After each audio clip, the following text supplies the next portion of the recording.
नमस्कार दोस्तों, stock market studies में फिर से एक बार आपको बहुत-बहुत स्वागत है। तो आज मैं फिर से आपके सामने कुछ इम्पोर्टेंट कंपनी का अपडेट शेयर करने वाला हूँ।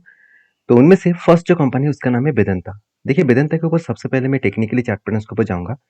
देखिए इस कंपनी के ऊपर जो ट्रेड बना था, पहले में बहुत सारे लाइन्स हो चुके हैं। मैं इसको थोड़ा-सा डिलीट करता हूँ, तो और भी आपको क्लियर कट सारी चीज़ देखने को मिलेगा। हाँ, अब देख सकते हैं पहले जब मैंने टेल लिया था वो कुछ इस तरीके से लेवल में था। एक कप विद हैंडल पैटर्न्स बना था, कप बना और 2 बार हैंडल बना और फाइनली जब ब्रेकआउट हुआ तब मैंने आपको इस लेवल को मेंशन किया था कि मैं इस लेवल में एंट्री लेने वाला हूँ। देखिए मैं हमेशा जब भी मेरा कोई एंट्री होता है, जब भी मैं कोई स्ट्रैटेजीज़ को वॉच करता हूँ, वो मैं आपके साथ शेयर करता हूँ। इसका मतलब ये नहीं कि आप उस स्ट्रैटेजीज़ को देखकर मेरे बाय को देखकर आप भी बाय कर लें। देखिए बाय सेल करना हर किसी का खुद का हक होना चाहिए, खुद का ओपिनियन होना चाहिए। यहाँ पे मार्केट में प्रॉफिट एंड लॉस लेकर ही आपको चलना पड़ेगा। तो जो लोग यही सोच रहे हैं कि मैं आपको जितना ट्रेड आपको दिखा रहा हूँ ज़्यादा से ज़्यादा ट्रेड में प्रॉफिट हो रहा है तो मैं भी एंट्री लेकर ले लूँ, ऐसे बिल्कुल मत करिए क्योंकि हर किसी का अलग-अलग व्यू होता है। मैं आपको हमेशा यही बोलता हूँ कि आप स्ट्रैटेजीज़ को पहले सीखिए, सीखने के बाद आपको एक क्लियर कट विज़न मिलेगा कि हाँ, इस स्ट्रैटेजीज़ में कितना दाम है और इस स्ट्रैटेजीज़ में आप कितना रिस्क ले सकते हैं। तो बेसिकली मैं कफ विद 100 पैटर्न्स के बेसिस में यहाँ पे एंट्री बना था और बहुत कम टाइम में अराउंड 2 हफ्ते के अंदर-अंदर अराउंड मैं एक बार यहाँ पे कर लेता हूँ। देखिए 9 डेज़ एटलीस्ट 2 हफ्ते के अंदर-अंदर कंपनी 26% के आसपास मुझे रिटर्न दिया। तो बहुत सारे लोगों का उसके बाद कमेंट था, सर इसके बाद क्या होगा? तो मैंने आपको पहले ही बोल चुका हूँ, जो यहाँ पे टारगेट अचीव हुआ उसके बाद भी ऊपर जाएगा और वो वही लेवल तक जाएगा जो लेवल कंपनी का प्रीवियस लाइफ टाइम हाई है। तो बेसिकली इसका लाइफ टाइम हाई कहाँ पे है? आप देख सकते हैं 400 इसका लाइफ टाइम है 430 रुपीज़ के आसपास और इसी लाइफ टाइम हाई को टच किया उसके बाद देखिए कंपनी के ऊपर एक बिग क्या बना, एक कप बना, बिग कप बना और उसके बाद एक छोटा सा हैंडल पैटर्न क्रिएट करने के मैं इंतजार कर रहा हूँ। क्या हैंडल सही में बनेगा? देखिए ब्रेकआउट करके नीचे भी आए थे और उसके बाद ऊपर गया तो यहाँ पे एक एक पैटर्न तो क्रिएट हुआ मगर फिर से मुझे एक फ्रेश एंटी लेवल चाहिए, मतलब फ्रेश एक पैटर्न चाहिए हैंडल का। अगर फ्रेश हैंडल पैटर्न क्रिएट करे और ब्रेकआउट करे तो अच्छा खासा बेस्ट एक एंटी मिल सकता है। तो वेदांता के ऊपर इस तरीके से काम मैं क्यों कर रहा हूँ उसके पीछे रीजन कंपनी का रिजल्ट है, क्योंकि रिजल्ट में आपको शायद कुछ कमियां देखने को मिलेगा क्योंकि सेल्स 37,900 करोड़ से लेकर 35,500 करोड़ पहुंच चुके हैं, मतलब कंपनी का सेल्स डाउन हुआ है। और प्रॉफिट के बारे में बात करूँ तो प्रॉफिट भी यहाँ पे डाउन हो चुके हैं 3,130 से 2,200 मतलब 75 के आसपास करोड़ के आसपास टोटल कंपनी का नेट प्रॉफिट देखने को मिला। तो मुझे लगता है जो सिचुएशन है उस सिचुएशन के बेसिस में कंपनी का प्रॉफिटेबिलिटी ग्रोथ यहाँ पे कम हुआ। फिर भी लास्ट अगर 2 क्वार्टर्स को देखेंगे तो उस 2 क्वार्टर्स को कंपनी अच्छा खासा बीट करके आगे बढ़ रहा है। और सबसे मज़ेदार बात यही है जिसके कारण मैं इस कंपनी के ऊपर ट्रेड लिया, कंपनी का रिज़र्व 60,000 करोड़ तक पहुँच गए थे। वो घटकर 30,000 करोड़ आ चुके हैं। तो यही कारण है जिसके कारण मैंने पॉजिटिवली इस कंपनी के ऊपर रिएक्ट किया। क्योंकि कर्ज़ा जितना कम होगा उतना ही कंपनी खुद को स्टेबल कर पाएँगे और वेदांता के बहुत सारे हिस्ट्रीज़ है और वो मैं आपके साथ डिटेल्स में एक वीडियो शेयर किया हूँ। तो मेरे पास इस कंपनी का कोई भी as a long term investment नहीं है, कोई भी आज तक मैंने कभी भी लॉन्ग टर्म इन्वेस्टमेंट नहीं किया। हाँ, जब जब ट्रेड बना उस ट्रेड को मैं सारी डिटेल्स को रिसर्च करके काम किया। जो पिछले ट्रेड था उस ट्रेड तो अचीव हो चुके हैं। तो अभी मुझे लगता है फिर से कोई अगर फ्रेश एंट्री बने, फ्रेश अगर कोई लेवल बने तो उसके ऊपर कुछ डिसीजन में पॉजिटिवली लेने वाला हूँ। तो बाकी आपकी क्या राय है जो मुझे कमेंट्स करके बता सकते हैं। तो इस कंपनी के बारे में आप क्या विजन रखते हैं जो मुझे कमेंट्स करके बताइए। नेक्स्ट जो कंपनी उसके बारे में बात करूँ उसका नाम है गेल इंडिया लिमिटेड। तो बेसिकली गेल एक ऐसे कंपनी है जो देखा जाए तो नेचुरल गैस मैन्युफैक्चरिंग में मतलब नेचुरल गैस का जो प्रोडक्शन है उसके ऊपर कंपनी एक लीडर कंपनी है। क्योंकि अगर आप देखेंगे तो गैस डिस्ट्रीब्यूशन जो नेचुरल गैस डिस्ट्रीब्यूशन है उसके ऊपर कंपनी के सबसे हाईएस्ट देखा जाए तो मार्केट कैप देखने को मिलेगा करीबन 1,36,880 करोड़ के आसपास। ओवरऑल कंपनी बेस्ट तरीके से कंपनी यहाँ पे खुद को रिप्रेजेंट कर रहा है। अभी सिचुएशन के बेसिस में बात करूँ तो इस इंडस्ट्रीज में नंबर वन होने के बाद भी कंपनी के ऊपर कुछ पॉइंट्स देख लीजिए। जैसे कंपनी का क्वार्टर के लिए जो सेल्स का ग्रोथ है वो इस बार नेगेटिव है, कोई बात नहीं, कंपनी प्रॉफिट हाईएस्टली जनरेट किया, आज तक की सबसे हाईएस्ट प्रॉफिट है। उसके साथ साथ पूरा के पूरे सेक्टर में जितने सारे कंपनीज है उनमें से सबसे ज़्यादा प्रॉफिट इसी कंपनी किया। और कंपनी का डेप्थ भी कम है, अच्छा खासा डेप्थ है। सरकारी कंपनी में इतना कम डेप्थ बहुत कम कंपनी के ऊपर देखने को मिलता है। आरओसी एंड आरओई भी ठीक ठाक है और सबसे इम्पोर्टेंट पॉइंट है कंपनी के इस बैलेंस शीट, जहाँ पे आप देखेंगे तो कर्जा इस बार हाईएस्ट लिया गया। अभी कर्जा इतना क्यों लिया गया, उसके पीछे क्या कोई फ्रेश रीजन है? बिल्कुल रीजन है।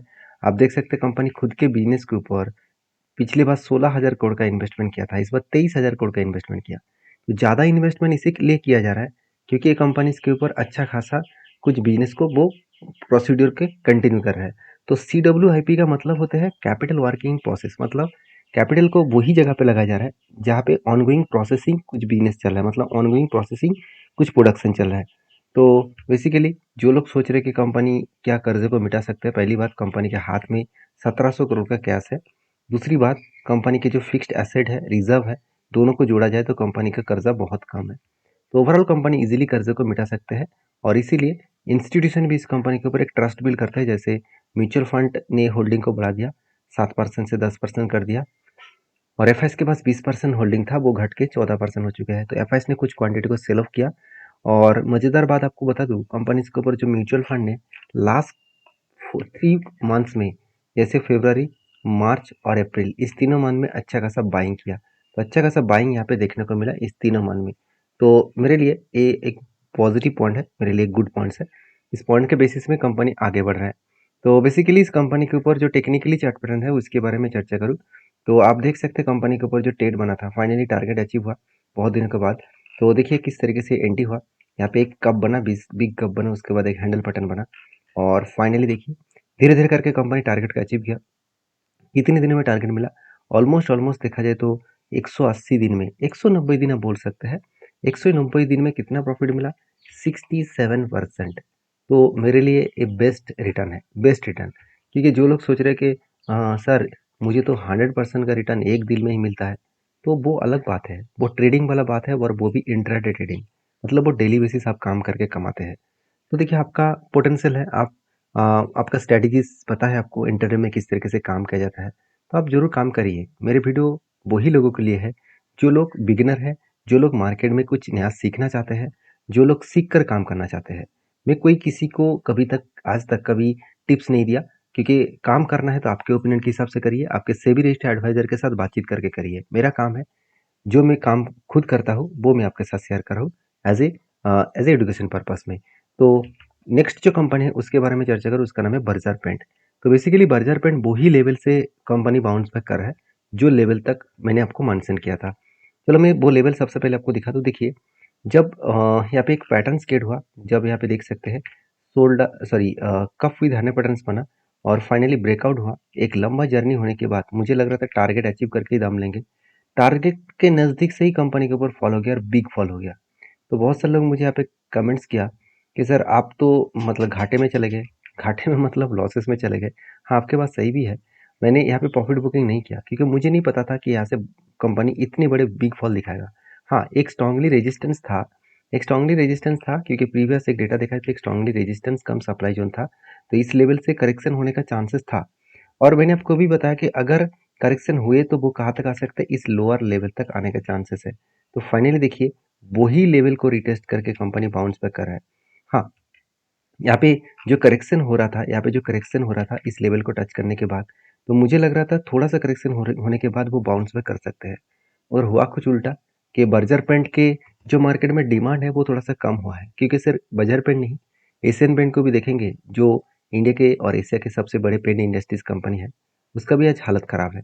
तो जो सेक्टर के लीडर प्लेयर है उसका हालत खराब है, तो बाकी कंपनीज को तो हालत खराब होंगे ही।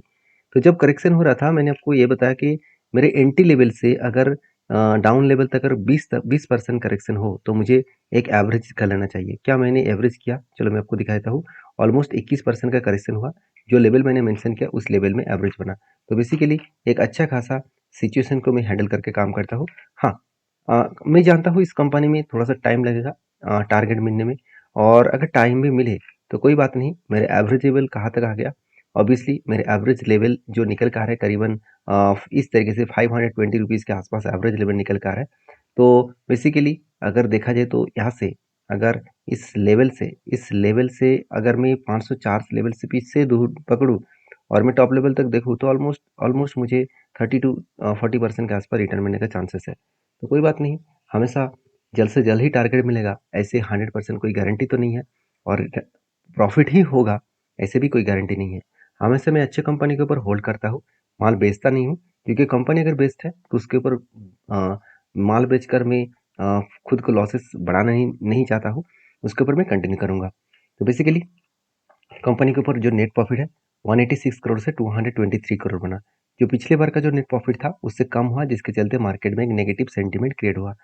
तो इसको देखकर मतलब डर मत जाना, क्योंकि कंपनी का बिजनेस बहुत स्ट्रांग है।